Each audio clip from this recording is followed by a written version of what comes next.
Hey, what's up guys? Today I'm breaking down why you might want to skip the iPhone 16. I know it's tempting to jump on the latest tech, but hear me out. First off, let's talk about the design. Sure, it's sleek, but it feels like Apple's just recycling the same look.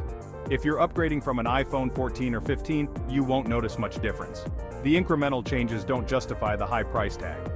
Now, about that camera. Yeah, it's got some cool new features, but do you really need 8K video on your phone? The bump in megapixels is nice, but the average user won't see a huge difference in photo quality. Unless you're a professional photographer, it's not a game changer. Battery life is another big talking point. Apple claims improvements, but real-world tests show it's barely better than the iPhone 15. If you're a heavy user, you'll still find yourself reaching for that charger halfway through the day. And let's not forget about the price. The iPhone 16 is more expensive than ever. With inflation and the rising costs of components, the price hike is significant. For most people, the minor improvements just don't justify spending that extra cash.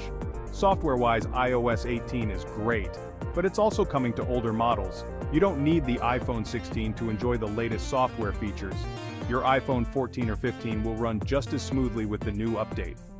One more thing: compatibility issues. Some users have reported problems with certain third-party accessories.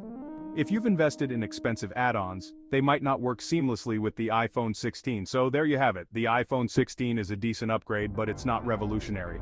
If you're happy with your current model, you might want to hold off on upgrading this time around. Thanks for watching guys. Be sure to like, subscribe, and hit that bell icon for more tech insights. Catch you in the next video.